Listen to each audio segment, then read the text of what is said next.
የአምላካችን ቅዱስ ፍቃድ የምንማማርበት የትምህርታችን ርዕስ የሚሆነን ዓይኖቼ ማዳንህን አይተዋልና ባሪያህን አሰናብት የሚል ይሆናል። የሚያስተምር የሚመክር እግዚአብሔር አምላካችን ሁላችንም ልባችንን ከፍቶ ምስጢሩን ገልጦ ያስተምረን ዘንድ የእርሱ ቅዱስ ፍቃድ ይሆንልን። ዓይኖቼ ማዳንህን አይተዋልና ባሪያህን አሰናብተው። የሉቃስ ወንጌል ምዕራፍ 2 ቁጥር 30 የሉቃስ ወንጌል ምዕራፍ 2 ቁጥር 30 ላይ ተጽፎ የምናገኘው ኃይለ ቃል ነው። ይህንን ኃይለ ቃል የምንማርበት ምክንያት በቤተክርስቲያናችን እስካሁን ያለንበት ወቅት ዘመነ አስተርእዮ ስለሆነ እስከ ነነዌ መግቢያ እስከ ቅበላ ድረስ የዘመነ አስተርእዮ ትምህርት ስለምንማር የመገለጥ ትምህርት፣ የመገለጡ ምስክርነት፣ የመገለጡ ትንቢት፣ የተለያዩ ስለ መገለጡ ጌታችን መድኃኒታችን ኢየሱስ ክርስቶስ በምድር ላይ ስለመምጣቱ የተነገሩ ታሪኮችን በሙሉ ከመጽሐፍ ቅዱሱ እያነሳን የምንማርበት ጊዜ ስለሆነ ይህም ታሪክ የምናገኘው ሉቃስ ወንጌል ምዕራፍ 2 ቁጥር 22 ጀምሮ እስከ 35 ድረስ ተቀምጦልን ያለው ቃል ጌታችን መድኃኒታችን ኢየሱስ ክርስቶስ ገና በሕፃንነቱ ስለሰራው ስራ፣ ስለታዘዘው መታዘዝ፣ ስለፈጸመው የሙሴና የነቢያት የአበው ሕግ የሚነግረን የታሪክ ክፍል ነው። ገና በልጅነቱ ሳለ ገና በ8ኛው ቀን በ40ኛው ቀን ጀምሮ ማለት ነው። ስለዚህ ያንን ታሪክ ያመጣልናል። የቤተክርስቲያናችን ስርዓት ይህንን ያዛል ማለት ነው። በዚህ ክፍል ላይ ሁለት አበይት ታሪኮችን እናገኛለን። ከቁጥር 22 ጀምረን ስንመጣ የመጀመሪያው ክፍል ጌታችን መድኃኒታችን ኢየሱስ ክርስቶስ በ8 ቀኑ ሊገዘር ሄደ ይላል። በ8ኛው ቀን ማለት ነው። ይህ ደግሞ በእግዚአብሔር ለአብርሃም የተሰጠ ሕግ ነው። አብርሃም የተገዘረው በ90 ዓመቱ ሲሆን ከዛ በኋላ ግን የሚወለዱትን ወንዶችን ልጆች በየ8 ቀኑ ግዘራቸው፣ ከተወለዱ በ8ኛው ቀን ይገዘሩ፣ ያ የኔ ሕዝብና አሕዛብ መሆናቸው ምልክት ይሆናል፣ የተገዘሩት የኔ ናቸው ማለት ነው ብሎ ምልክት ሰጥቶታል። ጌታችን መድኃኒታችን ኢየሱስ ክርስቶስ ያንን ሕግ በማሰብ መገዘር ሳያስፈልገው ማለት ነው ራሱ መሲሁ ሆኖ ሳለ እግዚአብሔር ሆኖ ሳለ ለአባቶች የሰጠውን ሕግ ተፈጻሚ ለማድረግ ለመፈጸም በ8ኛው ቀን ይገዘር ሄደ ይላል። በግዝረቱ ጊዜ በተአምራት ነው የሆነው። መጽሐፉ እንደሚነግረን ስለት ይዞ በቀረበው ጊዜ የሚገልጸው ሰው እንደተገዘረ ሆኖ አገኘው ነው። ምክንያቱም ደሙ ከ40 ቀን በፊት መፍሰስ ስለሌለበት ተጠብቆ መቆየት ስላለበት እስከዛው ጊዜ ድረስ ምንም አይነት ደም መፍሰስ ስለሌለበት የመሲሁ ደሙ የሁሉ ቤዛ ስለሆነ የሁሉ መድኃኒት ስለሆነ ለሁሉም በሚመለከተው ለዓለም ሁሉ በሚሆን መንገድ መፍሰስ ስላለበት ጊዜው ስላልሆነ የሚገዝረው ስለት ይዞ በቀረበ ጊዜ እንደተገዘረው ነው አግኝቶታል። በተአምራት ማለት ግን ሕግን ለመፈጸም ለመታዘዝ እሺ ብሎ በዛ ያንን ስርዓት ፈጽሞታል ይላል። ሁለተኛውም እንደዚሁ የመታዘዝ ስርዓትን የሰራው የመንጻት ወራት በተፈጸመ ጊዜ ይላል። አንድ ሴት ከወለደች በኋላ ወንድ ልጅ ብትወልድ ለ40 ቀን የመንጻት ጊዜዋን ትጠብቃለች። ወደ ቤተ ክርስቲያን በፊት ደግሞ ወደ ቤተ መቅደስ አትሄድም። ሴት ልጅ ብትወልድ ደግሞ 80 ቀን ወደ ቤተ መቅደስ አትሄድም። የመንጻቷን ጊዜ ትጠብቃለች። አሁንም ስርዓቱን እንደቀጠለ ነው።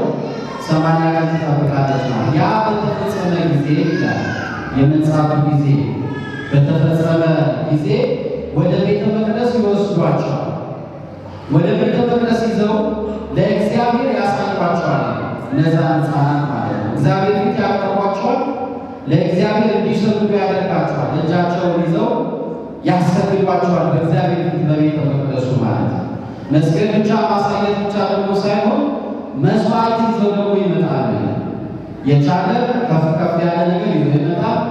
ያልቻለ ደግሞ ትንንሽ ስጦታዎችን ርግብም ቢሆን በጣም ቢያጣ ርግብ ስለማያጣ ርግብም ቢሆን ባለ ርግብ ይዘው ይምጣ ይላልና ያንን መባ ይዘው ወደ ቤተ መቅደስ ይሄዳሉ ማለት ነው። ይሄ በኦሪት ዘጸአት የተቀመጠ ሕግ ነው።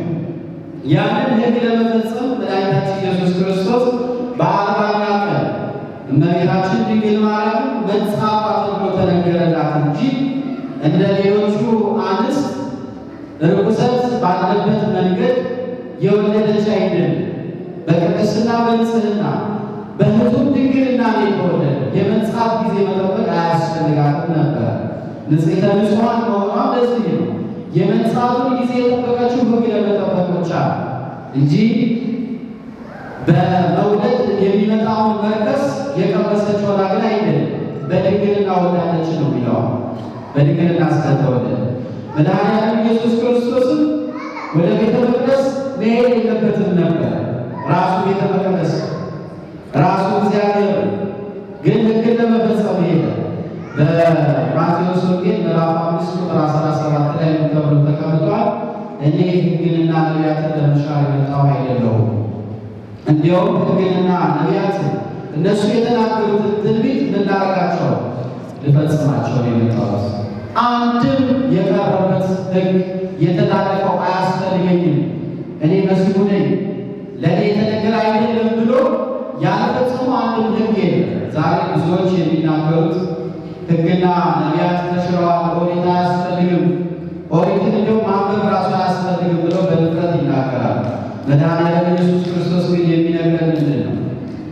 እኔ ልሽራቸው አይደለም የመጣሁት ልፈጽማቸው ነው፣ ልታዘዝ ነው ብሎ ሁሉንም ነቢያት ባደረጉት መንገድ አድርጎታል። ነቢያት ጾመዋል፣ ጾሟል እሱ። ነቢያት አስተምረዋል፣ አስተምሯል እሱ። ሕግና ነቢያት የተሰሩለት ግዝረቱን ፈጽሟል። ወደ ቤተ መቅደስ በአርባኛው ቀን ይሏል። በየዓመቱ ደግሞ ወደ ኢየሩሳሌም ይሄድ ነበር። በዓልን ለማክበር ወደ ኢየሩሳሌም ይወጣ ነበር።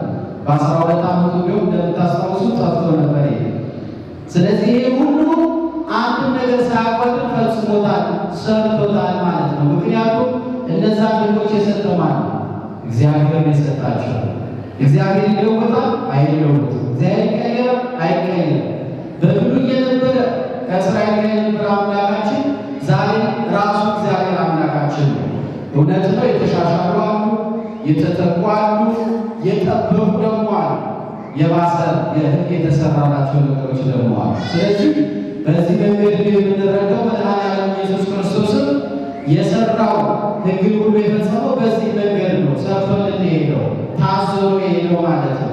ስለዚህ ሕግ ያስፈልጋል፣ መታዘዝ ያስፈልጋል ማለት ነው።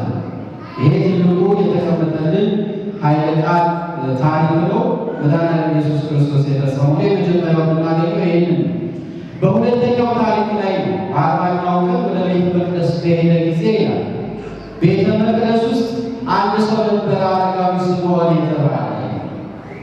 ይህ አረጋዊ ስምዖን በቤተ መቅደስ ውስጥ የሚጠብቀው ይህንን መሲህ መምጣቱን ነበር።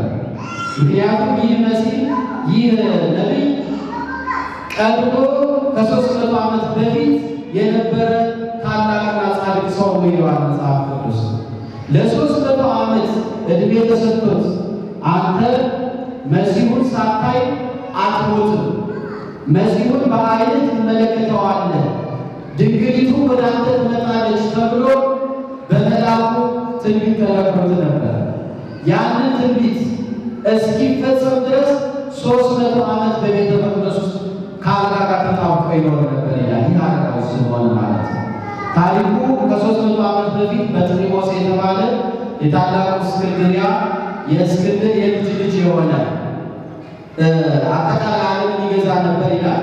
ሙሉ ዓለምን ይገዛ የለም፣ ግን በአጠቃላይ በብዛት የያዙትን ሀገር በማየት ዓለምን ይገዛ ነበር ተብሏልና በግሪከኛ መጽሐፍትን ሁሉ ለማስተርጎም ፈለገ ይላል። መካሪዎቹን የሚመክሩትን ሁሉ ሰበሰበና አሁን ምንድነው የሚጎለኝ? ዓለምን ሁሉ ገዝቻለሁ፣ ሁሉም ለእኔ ይገዛል። አሁን ስሜ የሚጠራበት ስሜ ሁል ጊዜ በጥቂት ሰው የሚነገርበት ሥራ ምንድነው የቀረኝ ብሎ ሲጠይቃቸው መካሪዎቹ አማካሪዎቹ አሁን ደግሞ የዕብራውያን መጽሐፍት አሉ፣ እነዛ እግዚአብሔር የሰጧቸው ብዙ መጽሐፍት አሉና እነዛ መጽሐፍት ወደ ግሪከኛ አስተርጉማቸው፣ ከዛ በኋላ ትልቅ ቤተ መጽሐፍት ከፍተህ በአንተ ስም ይሆናል፣ ይሄ የዘላለም ታሪክ ይሆንልሃል ተብለው መካሪዎቹ በመከሩት መንገድ 70 ሊቃውንት የተባሉትን 72ቱ ሊቃውንት ማለት ነው መተርጉማን ጊዜ ብዙ ጊዜ የምንጠቀምባቸው፣ ምክንያቱም የመጀመሪያ ትርጉም የተሰራው በእነሱ ስለሆነ ከዕብራይስጥ ወደ ግሪክኛ የተረጎሙ እነዚህ 72ቱ ሊቃውንተ ቤተ ክርስቲያን አሁን ድረስ ስማቸው ስለሚጠራ የትርጉም ጀማሪዎች ስለሆኑ እነሱን አሰባሰበ። ግሪከኛ የሚችሉ ዕብራዊ ቋንቋ ደግሞ በደንብ የሚችሉ ከእነሱ መካከል ይሄ ነበር። ይሄ አረጋዊ ስምዖን ማለት ነው። ለሁሉም መጽሐፍ ተከፋፍሎ ለእሱ የደረሰው መጽሐፍ ትንቢተ ኢሳይያስ ነበር። ትንቢተ ኢሳይያስን ከዕብራይስጥ ቋንቋ ወደ ምን እንዲተረጉም ወደ ግሪክ ቋንቋ እንዲተረጉም ማለት ነው። አሁን ሁሉም ተከፋፍሏል። 72 ሊቃውንት መጽሐፍ ወስደዋል፣ እየተረጎሙ ነው። ይህ አረጋዊ ስምዖን ግን እየተረጎመ በሚሄድበት ጊዜ ምዕራፍ 7 ላይ ደረሰ። ምዕራፍ 7ን መተርጎም ጀመረ። ከዛ ቁጥር 14 ላይ ደረሰ። ቁጥር 14 ላይ ሲደርስ ግራ የሚያጋባ ነገር አገኘ። ይሄ ምንድን ነው የሚለው? በዚህ በትንቢተ ኢሳይያስ ምዕራፍ 7 ቁጥር 14 ላይ እነሆ ጌታ ራሱ ምልክት ይሰጣቸዋል፣ በዛ ጊዜ ጊዜው በቀረበ ጊዜ ድንግል ትጸንሳለች፣ ልጅም ትወልዳለች፣ ስሙንም አማኑኤል ይሉታል ይላል። አሁን ይሄ እንዴት ነው ወደ ግሪከኛ የሚተረጎመው? መጽነስ ያለ የሚታወቅ ነው። መጽነስ ሊተረጎም ይችላል፣ ግን ድንግል እንዴት ነው የምትጸንሰው የሚለው ሊገባው አልቻለም።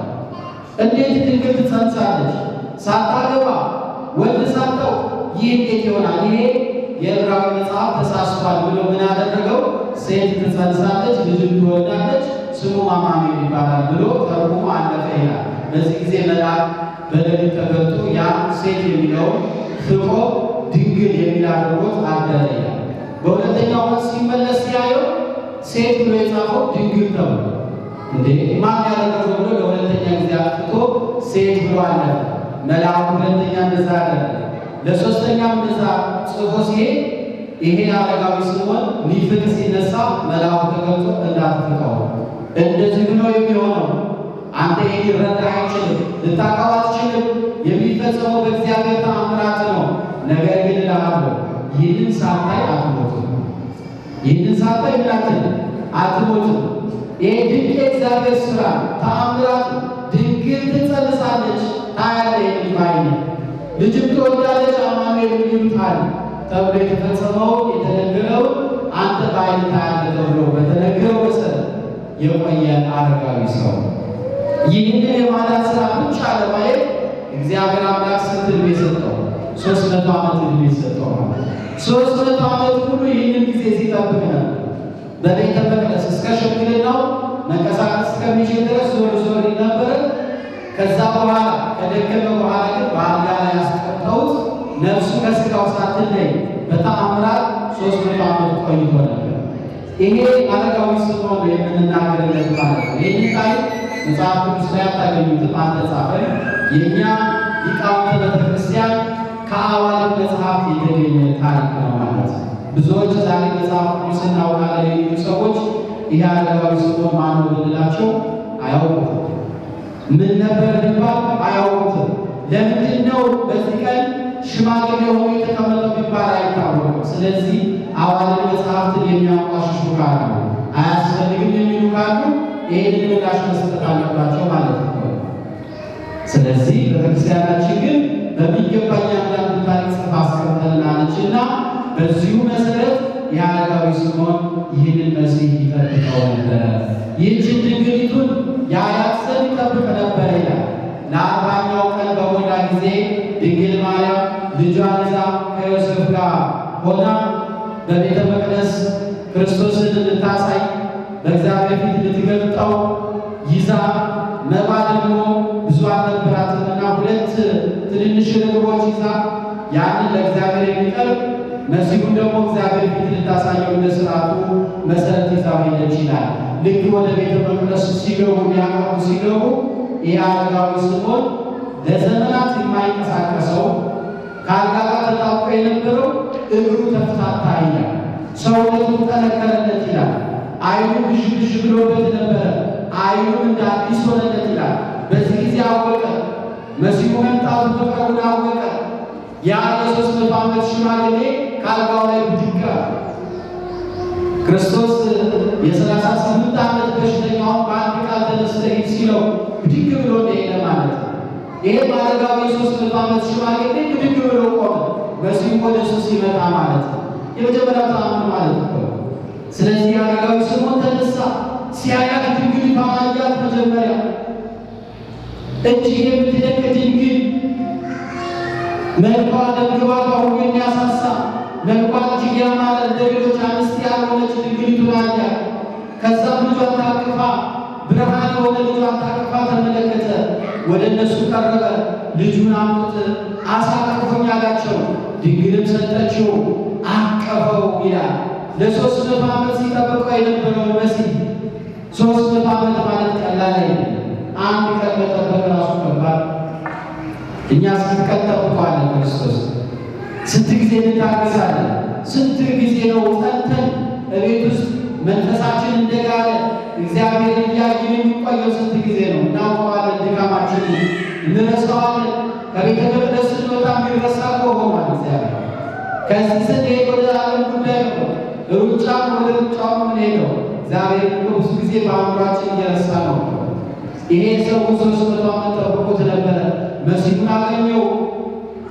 የእስራኤልን የመዳን ቀን የሚያድነውን ታላቁን መሲህ እየጠበቀ እያለ አገኘው፣ አቀፈው ይላል።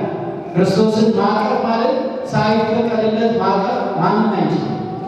ስለፈቀደለት እንዲያቅፈው መለኮትን እንዲያቅፍ ማለት ነው። መለኮትን አቀፈ። ድንግል ማርያም እንደምታቅፍ አቀፈ። ድንግልንም አያት፣ አወቀ። በድንግልና ተጸንሶ በድንግልና እንደተወለደ አወቀ። የ300 ዓመት ትንቢት በዚህ ሰው ላይ ተፈጸመ ማለት ነው። አሁን ይህን ቃል የተናገረው ዓይኖቼ ማዳንህን አዩ። እስራኤል ሲጠብቅ የነበረውን መሲህ ተመለከቱት። አምኛለሁ ጌታ ሆይ፣ ደስ ብሎኛል፣ ረክቻለሁ፣ በዓይኔ አይቻለሁ፣ ትንቢቱ ሲፈጸም ተመልክቻለሁ ብሎ ባሪያህን አሁን ይበቃዋልና አሰናብተው፣ ከዚህ በኋላ የምጠብቀው ጉዳይ የለም፣ መሲሁ መጥቷል ብሎ ተናገረ ይላል። የትምህርታችንን ርዕስ ዓይኖቼ ማዳንን አይተዋልና ባሪያህን ልበል አሰናብተው፣ ይበቃል። ከማዳኑ ሥራ በላይ ማየት ከክርስቶስ በላይ ምን ይታያል? ክርስቶስን እንደ ማየት ያለ ምን አለ? ይህንን ትልቁን ምስጢር አይቻለሁ፣ እግዚአብሔር የገለጠውን ምስጢር ተመልክቻለሁ፣ ይበቃኛል፣ አሰናብተኝ አለ። ይህን ከተናገረ በኋላ ደግሞ ልጁን ለድንግል ሲሰጣት ለድንግልም አንድ ነገር ተናገረ። እነሆ በዚህ ምክንያት በነፍስሽ ሰይፍ ያልፋል አላት። በዚህ ልጅ ምክንያት ብዙ መከራ ትቀበያለሽ፣ በነፍስሽ ሰይፍ ያልፋል። ስደት ይመጣብሻል፣ መከራ ይመጣብሻል። ትልቁ የሚያስጨንቀው ጊዜ ደግሞ የሕማማቱ ጊዜ። ልጅሽን ሲደበድቡት ታያለሽ፣ ሲገርፉት ትመለከቻለሽ፣ ሲሰቅሉት ታያለሽ፣ ሲገድሉት ታያለሽ። ይሄ ሁሉ መከራ በአንቺ ውስጥ ይመጣል በዚህ ልጅ ምክንያት አላት።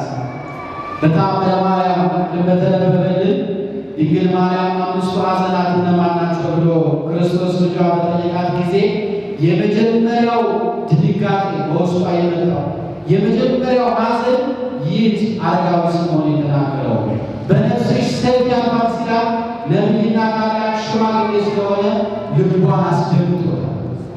ምን መጣብን እስክትል ድረስ ይህንን ሐዘን ማሰብ ያስፈልጋል ተብሎ ተነግሮናል። 5ቱን ሐዘናት እያሰበ አቡነ ዘበሰማያትና በሰላም ገብርኤልን የሚጸልይ ሰው ኃጢአቱን ይተውለታል ብሎ ድንግል ማርያም በዚች ቃል ብቻ ቃል ኪዳን ሰጥቷል።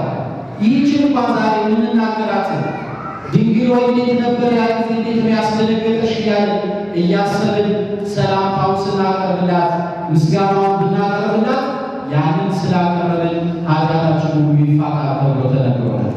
ክርስቶስ ይህንን አደርጋለሁ ብሎናል። ክርስቲያኖች ታሪኩ ይህ ነው። ይህ ታላቅ ተአምር የተፈጸመበት ነው። የክርስቶስ መምጣት በነቢያት የተነገረ ነው። ባለፈው ሳምንት እንደተማርነው በነቢይቱ ሐና ተመስክሮለታል። እንግዳ ነገር አይደለም፣ መለኮታዊ ቀጠሮ ነው። እንዴት መለኮታዊ ቀጠሮ እንደሆነ ታያላችሁ። 300 ዓመት ሙሉ የሚጠብቀው ሰው ነበረ። ነቢይት ሐና ሳታውቀው ገና ሕፃን ሆኖ መሲሁ እሱ ነው ብላ መሰከረችለት። ክርስቲያኖች ስለ ክርስቶስ አይሁድ ድርቅ ብለው እሱ አይደለም ብለው ይከራከራሉ እንጂ ከዚህ ሁሉ ማስረጃ በላይ ምን ሊመጣላቸው ነው? ክርስቲያኖች ስለዚህ የተረጋገጠ ነው። በነቢያት በሐዋርያት የተሰበከ በነቢያት ቀድሞ የተጻፈ ነው። ድንግል ትጸንሳለች ተብሎ የተጻፈው ገና ከ500 ዓመት በፊት ነበር። ትንቢት ነው። ስለዚህ ይህንን ማመን ነው የሚጠይቀው፣ ማዳኑን ማየት ነው። ክርስቲያኖች ስለዚህ ታሪኳችሁ ይሄ ነው። ከዚች ላይ ለሕይወታችን የምትጠቅመን ትንሽ ነገር መልእክት ተናግረን እንጨርሳለን። ይሄ የሚያስተላልፍልን ታሪክ ሁልጊዜ ስናነበው ዓይኖቼ ማዳንን አይተዋል የሚል የመጀመሪያው ኃይለ ቃል ነው። ዓይናችን ዓይነ ሕሊናችን ምን ያያል? ማንን ነው የሚመለከተው? ክርስቲያኖች አረጋዊ ስምዖን ማዳኑን ለማየት 300 ዓመት ጠብቋል። ክርስቶስን ብቻ ለማየት ነው። የእኛ ዓይናችን ማላይ ነው። ምንድን ነው የሚያየው? ምን ለማየት ነው የሚጓጓው? ምን ብለን ነው እግዚአብሔርን የምንጠይቀው? ትልቁ ማየት እግዚአብሔር ጠይቁኝ ብሎ ቢጠይቀን እኮ ምን ብለን እንጠይቀው ነው? ክርስቲያኖች የክርስቲያን ትልቁ ስንቃቸው፣ ትልቁ ሀሳባቸው፣ ትልቁ ምኞታቸው፣ ትልቁ ተስፋቸው ማዳኑን ማየት፣ ክርስቶስን ማግኘት፣ ከክርስቶስ ጋር መኖር ነው። ቅዱስ ጳውሎስ እውነት እውነት ደግሜ ደግሜ እላችኋለሁ በጌታ ደስ ይበላችሁ፣ ደግሜ እነግራችኋለሁ በእርሱ ደስ ይበላችሁ፣ በእግዚአብሔር ደስ ይበላችሁ ያለ። ሌላ የምናያቸው ነገሮች ምንድን ናቸው? ክርስቲያኖች ድካም ሲበዛብን፣ ፈተናው ሲበዛብን፣ ሕይወት ሲያሯሩጠን፣ ብዙ ነገሮች በሕይወታችን ሲመጡ ይህንን ትልቁን ዓላማ ያስረሱናል። እያስረሱን ሌላ ነገሮች እንድናይ፣ ሌላ ነገሮችን ብቻ እንድንመለከት ክርስቲያኖች ሌላ ነገር ብቻ መቼ ነው እንደዚህ ሊሆንልኝ? መቼ ነው ይሄን ይሞላልኝ? መቼ ነው ይሄንን ሀገር ማየው? መቼ ነው ይሄንን ሀብት ማየው? መቼ ይሄንን ገንዘብ ቆጥረው? በቃ ዓይናችን ሁሉ ምድራዊ ነገር ላይ ብቻ ተንጠለጠለ ክርስቲያኖች። ስለዚህ እኛ ዓይናችን ሁልጊዜ የማዳኑ ስራ ላይ መሆን አለበት። ጠላት ከዚህ ሊነቅለው አያስፈልግም። ሕሊናችንን ሁልጊዜ ሰብስበን የማዳኑ ስራ ላይ ልናተኩር ያስፈልጋል። ከዚህ ላይ ዓይናችን ከተነሳ ሕሊናችን ከዚህ ዞር ካለ ብዙ ነገር ውስጥ ነው የምንገባው ክርስቲያኖች። ሀሳባችን ከእግዚአብሔር ከሄደ የትኛውም ነገር ቢሆን ውጤታማ አይሆንም። ውጤታማ ራሱ ቢሆን ሁልጊዜ ውስጣችን እንደተጨነቀ ነው፣ ተስፋ እንደቆረጠ ነው፣ የጎደለ ነገር እንዳለ ይሰማናል። ጉድለታችን ብቻ ይታየናል፣ ድክመታችን ብቻ ይታየናል፣ ያለቀው ነገር ብቻ ይታየናል። ክርስቲያኖች እግዚአብሔር ላይ ሲሆን ግን ሁሉ ነገር እንኳን ቢያልቅ፣ ሁሉ ነገር ተስፋው ቢያስቆርጥ እንኳን ተስፋችን የለመለመ ይሆናል ማለት ነው። ስለዚህ ማዳኑን ልናይ ያስፈልጋል። እሱ ላይ ዓይናችን ልናተኩር ያስፈልጋል። ሕሊናችን በሙሉ እዚህ ማዳኑ ላይ ሊሆን ያስፈልጋል። ትልቁ መልእክት ይህ ነው። ሁለተኛ ይበቃኛል። አረጋዊ ስምዖን ምን አለ? ማዳንን አይቻለሁና ምን ይለኛል? ይበቃኛል። በቃ ይላል። በቃኝ የሚል ሰው እግዚአብሔርን ያገኘ ነው። ክርስቲያኖች ማንም ሰው በምድር ላይ የሞላለት ሁሉ እስካሁን ድረስ እየሰራ በዓለም አንደኛ ሀብታም የተባለ ስራ ላይ ሁሉም ሰው ይሰራል፣ ሁሉም ሰው ይደክማል። በቃኝ የለም። ይሄ በቃኛል ከዚህ በኋላ አያስፈልገኝም የሚል ሰው የለም። ዛሬም ጨምር ነው፣ ነገም ጨምር ነው፣ ይሄ ደግሞ ጎደለ ነው፣ ይሄ ደግሞ ስጠኝ ነው። ሁልጊዜ ዘመናችንን ብንመለከተው በየዘመኑ እግዚአብሔር ጠይቀናል። በዚህ ዘመን እስኪ በቃኝ የሚል ሰው፣ በዚህ ዘመን በቃኝ የሚል ክርስቲያን ማን ነው? ሁሉም ሰው ጎደለብኝ ነው። ክርስቲያኖች ይበቃኛል ለማለት ግን እግዚአብሔርን ማግኘት ያስፈልጋል። እግዚአብሔርን ማየት ያስፈልጋል። በእግዚአብሔር ኃይል መደገፍ ያስፈልጋል። ይህንን ካላደረግን በፍጹም ይበቃኛል ልንላችን ክርስቲያኖች። ቅዱስ ጳውሎስ ለጢሞቴዎስ ለመንፈስ ልጁ ሲነግረው በአንደኛ ጢሞቴዎስ ምዕራፍ 6 ቁጥር 6 ላይ ልጄ ሆይ ይበቃኛል ማለት ተምሬአለሁ። ለእኔ በጣም የሚያስፈልገኝ አንድ እንጀራ የምበላውና የማድርበት ካገኘው ከዛ በኋላ ሁሉ ነገር ይበቃኛል ማለት ተምሬአለሁ። ቅዱስ ጳውሎስ ነው ለጢሞቴዎስ ሲነግረው በቃኝ ማለት ተምሬአለሁ። ክርስቲያኖች እውነትን ለመናገር የሚበቃ ስንት ነው? አንድ እንጀራ ይበቃል? ይበቃል። የምናድርበት ካገኘን ይበቃል። ከእግዚአብሔር ጋር የምንጣለው በየትኛው ጥያቄ? በራሳችን ፉክክር እኮ ፎቅ አላገኘው፣ ብር አላገኘው፣ በቃ ብዙ ነገር አላከማቸው፣ ብዙ ነገር ቢያስ ስለምንፈልግ ነው እንጂ እግዚአብሔር ደግሞ ያችን እኮ አይነሳል። እስከ ዛሬ መቼ ይነሳል? እስከ ዛሬ የበላን ይኖር ማለት እስከ ዛሬ የሚያኖረን ነው እግዚአብሔር በቻጣና እንጀራ። ስለዚህ የሚበቃው ያለው ሁሉ ተናግሯል ራሱ። ይበቃኛል ማለት ግን ካልተማርን መቼውንም አናውቀውም፣ አንረካም ማለት ነው። አዕዋፋትን ተመልከቷቸው፣ የዕለት እንጀራቸውን ካገኙ ይበቃናል ብለው እየዘመሩ እግዚአብሔርን ያመሰግናሉ። የሰው ልጅ ግን ፍላጎቱ በጣም የተለጠጠ ስለሆነ ብዙ ነገር ማግኘት ስለሚፈልግ ሞኝ ስለሆነ ማለት ነው። በዚህ ምድር ላይ ብዙ ዓመት የሚኖር ስለሚመስለው ማለት ነው። ጥቂቷንም ደግሞ አግኝቶ እኮ ምንድን ነው የሚያደርጋል? ጥባት ነው የሚሄደው። ማንም ሰው አንድ ጨርቅ እንኳን ይዘናል ሄደ ወደ ቤት ወደዛ ወደ ዘላለማዊ ቤታችን ስንሄድ አንድ ነገር ይዘናል ሄደ። ራቁታችንም የመጣ እንደዛው የሚሄድ ጉዞ ያ የትኛውም ከእኛ በፊት የነበረ ሰው ሀብታም ባለጸጋ ሁሉ ሀብቱን ጥሎ አስረክቦ በቃ ለሌላ ሰው ሰጥቶ ነው የሚሄደው። ስለዚህ ይህ ከሆነ በሕይወታችን ማለት እንድንማር ያስፈልጋል። ይበቃኛል፣ በቃ ተመስገን፣ እግዚአብሔር ይመስገን አለ በሞልቷል፣ እግዚአብሔር አለ እያለን በጥቂቷ እናመስግን። እግዚአብሔርን ለማመስገን ምክንያት የፈለግን አመስጋኞችን ነው ክርስቲያኖች። የዛን ጊዜ ሕይወታችን ከእግዚአብሔር ጋር ይጣበቃል። ከዛ በኋላ የሚጎድል ነገር አይኖርም። ሕይወታችን ትረካለች፣ ሰላም እናገኛለን፣ ፍቅር እናገኛለን፣ እንረጋጋለን፣ በሰላም እንተኛለን። በሰላም ያሳደርገኝ በሰላም ሆነ ብለን ቀረብ ብለን እንኖራለን ከዛ በኋላ ክርስቲያኖች። ስለዚህ ይበቃኛል ማለትን እንማር ያስፈልጋል ማለት ነው። በዚህ ታሪክ ውስጥ እነዚህ መሰረታዊ ነገሮች ብዙ ናቸው። ብዙ መማር እንችላለን። ጊዜያችን ስለሚገ